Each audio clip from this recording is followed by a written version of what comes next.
LG전자 이사회가 열렸고 이제 결국 스마트폰 사업 철수 예상대로 결정이 내려졌고요. 삼성전자 1분기 잠정 실적이 발표되는데 9조 원 이상은 지금 나올 가능성이 굉장히 높은데 이제 관건은 9조 원이냐 아니면 한번 10조 원도 넘게 나오느냐. 네, 그러면 이제 이번 주 시장 전망부터 한번 시작을 해보겠습니다. 이번 주에도 이벤트들이 많이 있죠? 네, 이번 주에 이벤트가 꽤 있고요. 사실 이번 주는 수요일이 제일 중요한 날인 것 같아요. 수요일이 몰려있는데 일단 오늘은 뭐 아까 이제 뉴스가 나왔지만 LG전자 이사회가 열렸고 이제 결국 스마트폰 사업 철수 예상대로 결정이 내려졌고요.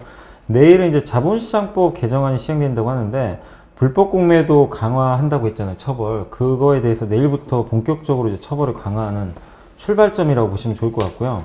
수요일 날이 제일 중요한 게 이제 FOMC 의사록이 이제 공개가 되고 의원들이 이제 무슨 얘기를 했는지 우리가 좀 잘 지켜봐야 될 것 같고 역시 그 건설 건자재 투자하신 분들이 이날이 제일 중요할 것 같은데 그 선거입니다. 재벌거 선거. 그래서 서울과 부산시장 이제 재벌거 선거가 열리니까 좀 결과는 좀 지켜보시고요. 그 다음에 역시 제일 중요한 거죠. 삼성전자 1분기 잠정 실적이 발표되는데 여기 자주 나오셨던 노군창 센터장님의 10조가 과연 나올지 한번 근데 요새 되게 좀 재밌는 게 10조 얘기를 하셨잖아요. 네. 그리고 나서 지난주에 되게 재밌었던 게 점점 추정치가 올라갑니다. 그러기 진짜 네, 올라가더라고요. 저도 깜짝 놀란 게 애널리스트에 다 올려요. 지금 최고의 지금 노군창 센터장님 바로 밑에 이제 9.5조까지 올라왔어요. 어느 한 분이. 그래서 최근에는 다 9조 원 이상 부르고 있어서 아마 9조 원 이상은 지금 나올 가능성이 굉장히 높은데 이제 관건은 9조 원이냐 아니면 한번 10조 원도 넘게 나오느냐 그걸 한번 이제 다 그 이번 주 수요일 날 체크하시면 좋을 것 같고 그 다음에 이제 8일 날 목요일 날은 옵션 만기일이고요. 파웰 의장이 이제 그 연설이 있습니다. 그래서 좀 참고하시고 그 다음에 9일 이제 금요일 날은 중국의 소비자 물가 지수가 일단 또 발표가 되고 그 다음에 미국에서 이제 생산자 물가 발표되고요. 그 다음에 미일 정상회담이 또 열리는 것 같더라고요. 체크하시고 그 다음에 10일 날은 뭐가 있냐면 바이오 기업들한테는 이게 좀 그래도 희망이 됐으면 좋겠는데 미국의 아마케가 이번 주 토요일 날 열리게 됩니다. 근데 5일 동안 열려요. 15일까지. 그래서 우리나라 기업들이 또 기술 수출에 성공할 수 있을지 한번 이번 주에 체크해 보시면 좋을 것 같습니다. 네. 네.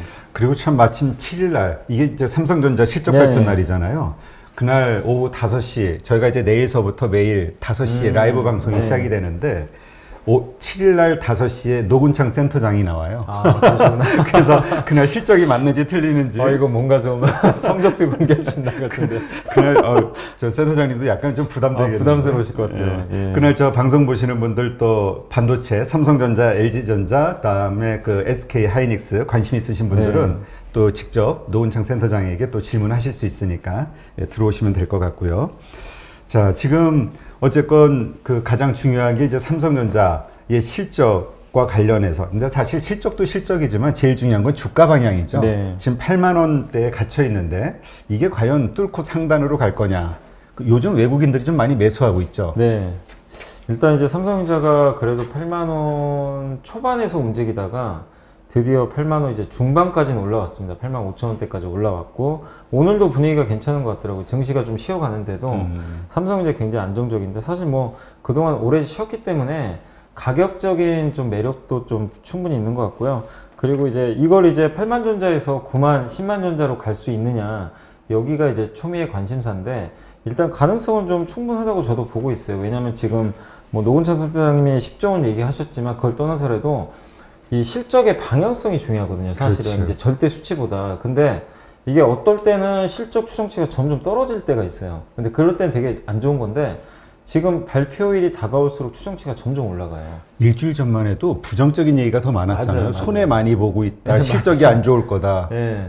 와, 근데 그 노건찬 선생님이 그 선견 지명이 있는지 잘 모르겠는데 정말 지난주부터 애널리스트 분들이 하나씩 올려요. 진짜 추정치를 다 9조 원대 이상으로 써내고 있어가지고 물론 아직까지 평균적으로는 8조 원대 후반이 맞습니다. 근데 아마 9조 원 이상은 충분히 나올 것으로 보이고 이 방향성이 지금 위로 가고 있잖아요. 그리고 중요한 게 1분기가 고점이면 안 되거든요. 근데 앞으로 또 2, 3, 4분기로 갈수록 실적이 더 개선될 것으로 보이니까 그런 부분에 있어서 일단 방향성은 명확하다.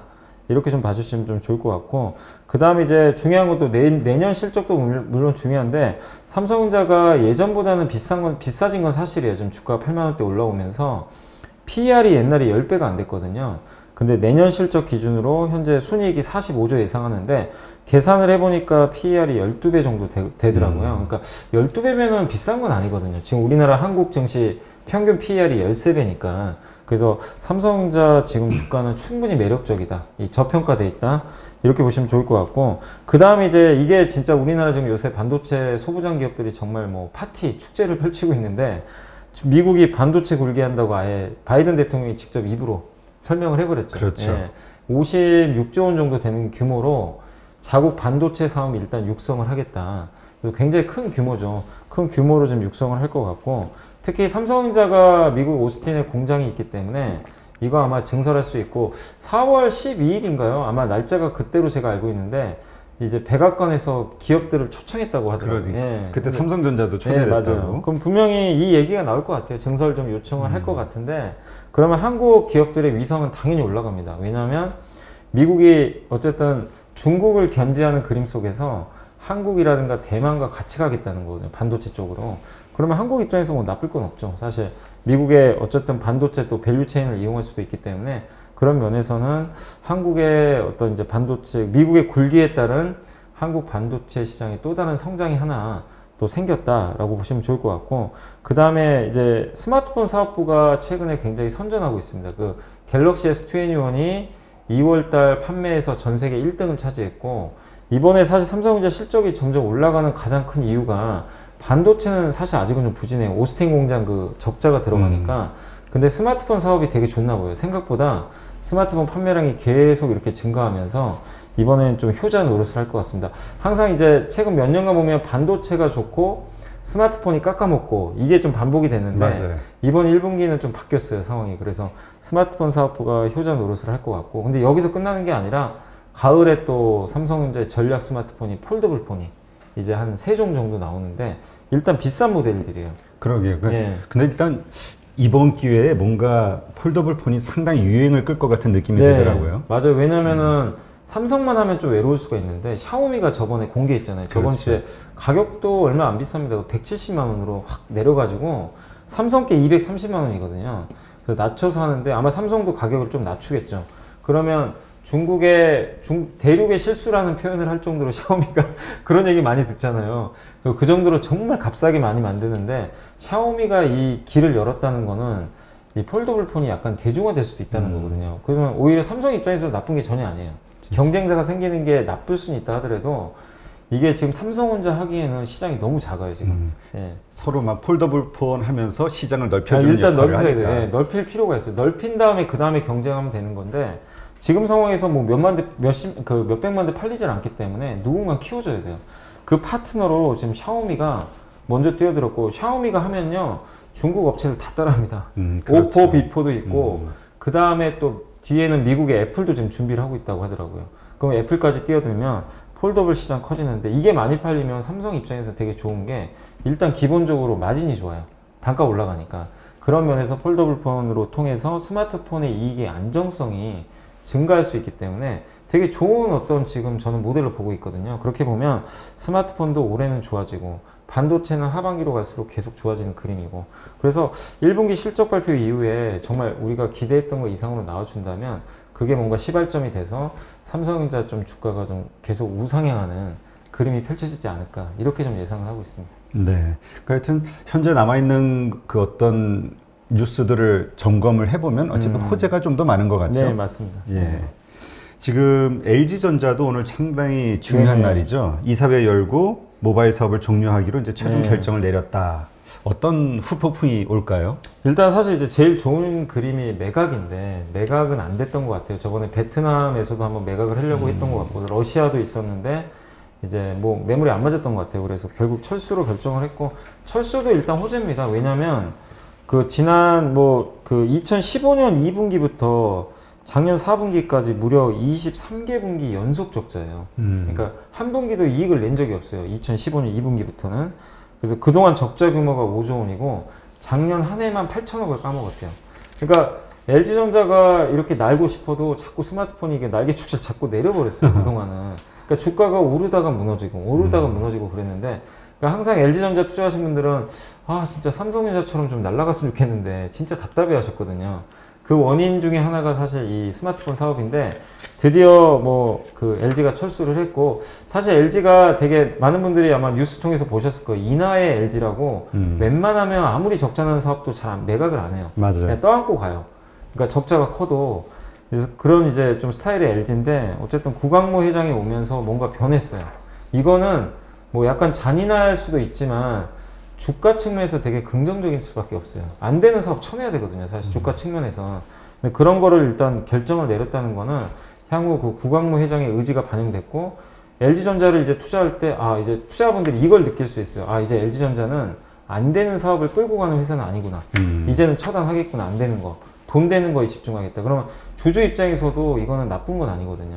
그럼 주가에는 굉장히 긍정적인 모멘텀을 작용할 수 있고 그 다음에 작년에 아까 잠깐 기사를 보니까 작년에 한 8,400억 정도를 까먹었는데 이제 인력 재배치 같은 걸 하나 봐요.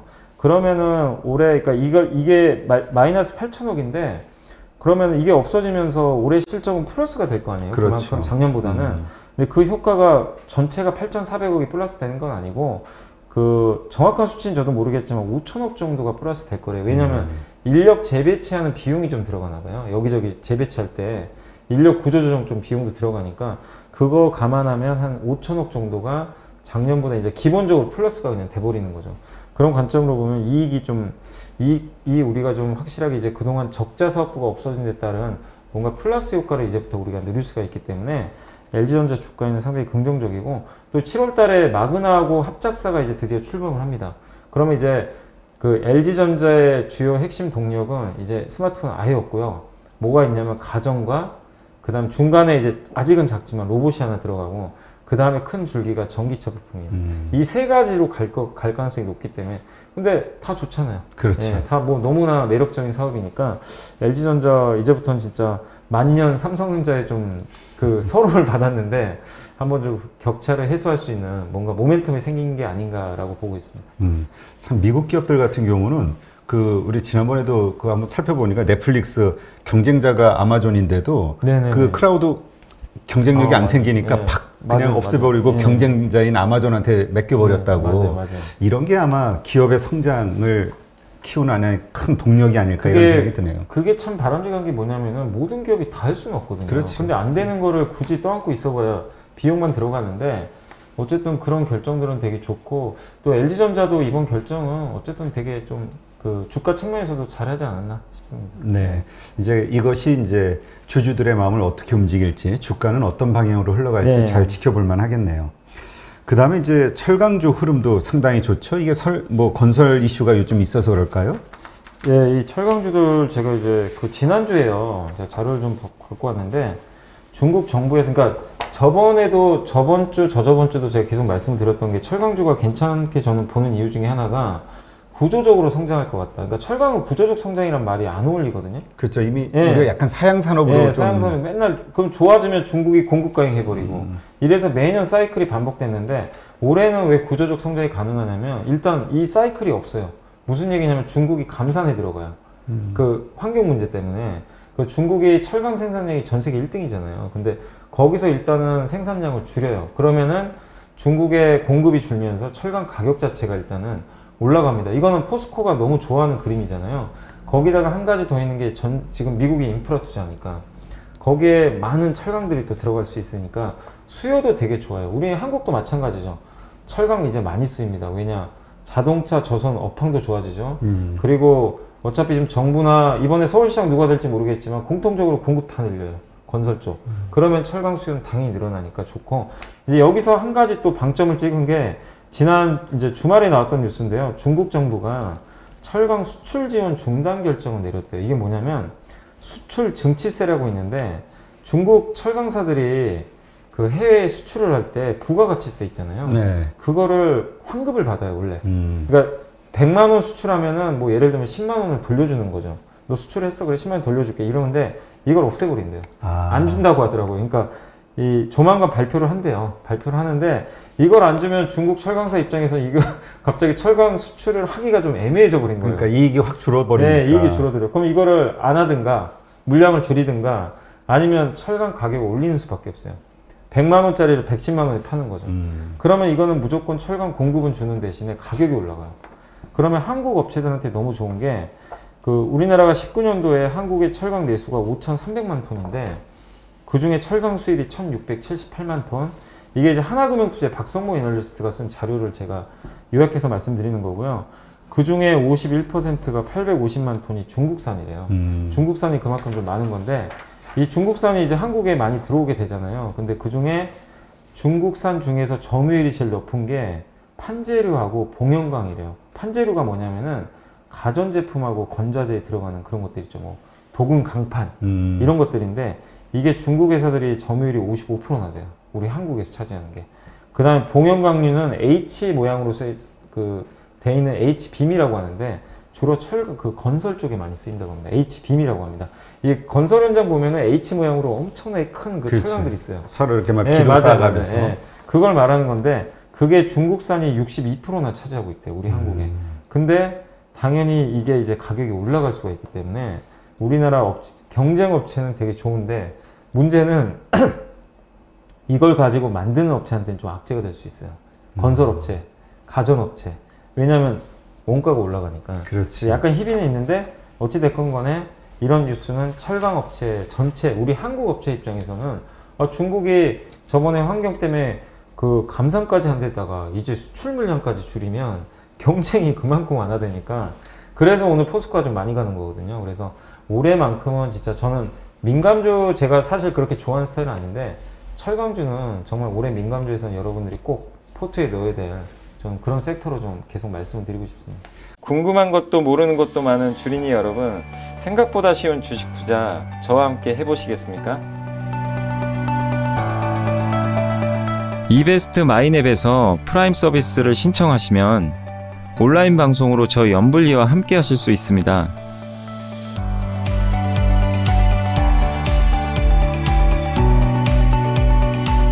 프라임 서비스를 신청하시려면 이베스트 마이넷 어플 설치 후 다이렉트 계좌 개설 메뉴에서 계좌 개설을 진행해 주세요. 다이렉트 지점 선택은 필수입니다. 마지막으로 이벤트 코드란에 연불리를 입력하시면 주식 상품권 10,000원을 화요일에 지급해 드립니다.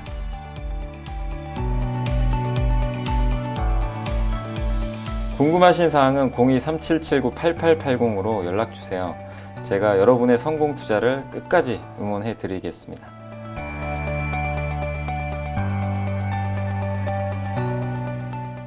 그 연 부장님이 개인적으로 그 철강주 가운데서 좀 탑픽으로 보는 게 있나요? 탑픽은 원래 저는 무조건 포스코입니다. 왜냐면 가장 포스코. 이익 안정성이 크고 개인 투자자분들이 편하게 접근할 수 있어요. 그리고 적자를 웬만하면 안 내잖아요. 불황에도 버틸 수 있는 체력도 있고 워낙 또 배당도 많이 주니까. 하긴 배당이 높은 걸로 유명하죠. 그러니까 혹시라도 사이클이 잘못될 수도 있어요. 저는 올해는 좋게 보는데 이 철강이라는 게 또 어떻게 변할지 모르니까. 근데 그래도 안정적인데 원래 근데 지금 제일 잘 가는 기업은 동국제강입니다. 동국제강 주가가 그러니까 오늘 상당히 오르는 것 같은데. 엄청나게 올랐는데 이익 증가율이 올해 최고인가 봐요. 이 철강업종 전체 중에서. 그 시총이 작으니까 되게 가볍습니다. 그래서 그리고 아까 말씀드린 봉연광류나 판재료 같은 거를 많이 또 만드는 업체예요. 그래서 수혜를 받기 때문에 좋은데 다만 특히 이제 철강주 접근하시는 분들 중에서 지금 동국제강이 나쁘다는 게 아니라 주가가 좀 레벨이 지금 너무너무 올라 있어요. 그래서 저는 개인적으로는 좀 포스코 쪽으로 하시는 게 좀 더 안정적이다라고 말씀드리겠습니다. 네, 그렇군요. 자, 그러면 이번에는 이제 다음 주, 이번 주죠. FOMC 의사로 공개됐을 때, 그 다음에 보궐선거에 누가 뭐 여당이냐 야당이냐 이런 거에 따라서 뭐 우리 주식 시장도 좀 영향이 있을까요? 네. 일단 이제 FOMC 의사록이 이번 주에 공개가 되는데, 거기서 이제 물가를 어떻게 인식을 하고 있고, 그러니까 그 연준 의장, 파웰 의장은 저번에 발언을 했잖아요. 뭐라고 했냐면 굉장히 비둘기파예요. 굉장히 우호적이고, 그러니까 2023년까지 우리 금리 안 올린다. 그리고 지금 계속 돈 푼다. 이거를 계속 언급을 했는데 시장이 못 믿었잖아요. 근데 과연 연준 위원들은 무슨 얘기를 했는지, 파웰 의장과 똑같은 생각인지, 아니면 거기에 배신자가 있는 건지 한번 여러분들이 좀 체크를 해보시면 좀 좋을 것 같아요. 그래서 거기에 대한 것들의 내용에 따라서 좀 약간 주가 변동성은 나올 수 있고, 특히 요즘에 테이퍼링 얘기 계속 나오잖아요. 그렇죠. 예, 뭐 파웰 의장 안 한다고 했지만 시장에서는 빠르면 올해 여름 정도에 어떤 이제 애널리스트 분은요, 올해 여름에 연준에서 테이퍼링을 선언할 수도 있다. 그러니까 바로 한다는 게 아니라 할 수 있다. 미리 언지를 주거든요. 몇 개월 전에 하기로 했어요. 그러면은 올해 아마 6월 달에 그 언급을 하면 올해 연말이나 내년 초에 할 거예요. 그럴 언급을 할 수도 있다고 하는데 거기에 대한 힌트를 얻을 수 있으니까 한번 체크를 해보시면 좀 좋을 것 같고, 그 다음에 그날 연설하시는 분 중에 가장 주목하셔야 될 게 누구냐면요. 카플란 댈러스 연방은행 총재가 있대요. 영향력이 있나 보죠. 이분이 왜 중요하냐면 금리 인상을 굉장히 강력하게 주장하는 분이에요. 그러니까 이분이 발언이 아직도 강경한지 아니면 조금 완화됐는지. 이분이 좀 완화됐으면 되게 우호적인 거거든요. 그렇지. 그래서 그러니까 뭐 맨날 비둘기파적인 발언 하시는 분들이야 큰 의미는 없는데 너무나 이분은 매파적이에요, 사실은. 그래서 카플란 댈러스 연은 총재 연설 한번 주목하시면 좋겠고, 그 다음에 이제 우리나라 보궐선거가 관련해 가지고는 이거는 그러니까 사실 제가 방송하다 보면은 선거 얘기하면요 되게 싫어하세요. 막 댓글 보면은 막 정치 테마도 나오고. 근데 그러지 마시고 그냥 저는 지금 나오는 어쨌든 팩트만 가지고 그냥 말씀드릴게요. 뭐냐면 보궐선거가 지금 야당이 이길지 뭐 여당이 이길지는 모르겠습니다. 어쨌든 뭐 여론조사는 참고하시면 되겠고, 근데 일단은 누가 이기든 간에 서울의 재건축은 일단은 규제가 완화돼요. 다만 이제 야당이 되면 좀 더 그 주택 쪽엔 좀 더 유리한 게 민간 위주로 이렇게 좀 잡혀 있더라고요. 그래서 야당이 좀 유리한 건 맞지만 그렇다 하더라도 어쨌든 간에 재건축 규제 완화라는 큰 틀은 똑같아요. 그렇기 때문에 선거 자체가 끝나고 나면 굉장히 좀 호재가 되지 않을까 이렇게 보여지는데, 다만 주가가 미리 오르면 차익 매물이 나올 수는 있어요. 미리 선반영하면. 그래서 그 점만 주의하시면 좋을 것 같고, 그 다음에 이제 부산시장 같은 경우는 그 이번에 보니까 야당 이번에 후보가 원자력 발전에 되게 찬성한다라는 그런 기사가 있더라고요. 그래서 요새 원자력 발전주가 좀 올라갔어요. 그래서 만약에 야당이 되면은 원자력 발전주는 또 긍정적일 수도 있는데, 근데 이 말씀은 드리고 싶어요. 그래서 이미 좀 주가가 올라갔어요. 그래서 이것도 된다고 생각하고 그 뉴스 보고 사시는 분들이 있어요. 또 늦게. 그러지 마세요. 이미 늦었어요, 그거는. 차라리 빠질 때 사면, 그러니까 그게 발표되잖아요. 누가 됐건 간에 당선되잖아요. 그럼 주가가 오히려 빠져버립니다, 사실은. 그러니까 그럴 수 있으니까 항상 너무 늦게 사지 마시고, 그런 것들을 미리 알고 사시는 분들은 뭐 수익이 나셨겠지만 뒤늦게 사신 분은 꼭 물립니다. 그렇기 때문에 제가 어쨌든 말씀드리지만 기사 보고 뒤늦게 그런 테마 쪽으로는 따라가지 않으셨으면 좀 좋을 것 같습니다. 네. 하여튼 이게 참 안 돼요. 항상 이게 좀 떨어질 때 사자 이런 네, 얘기 하는데 네. 꼭 올라갈 때 네. 심리가 자꾸 따라가게 되니까